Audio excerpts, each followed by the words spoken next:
I really wish I knew how to make a milkshake. Don't worry, I can teach you. How to make a milkshake.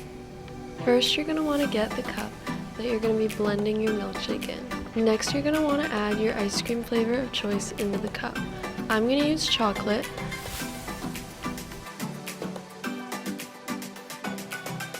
Now I'm going to add some chocolate syrup on top, and if you're using a vanilla-based ice cream, you can add vanilla. Now I'm going to add milk on top, then mash together.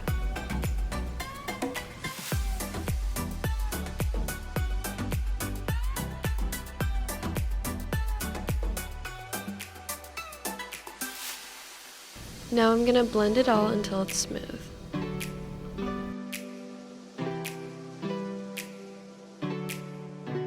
Now I'm going to pour it into the cup I'm going to drink it out of.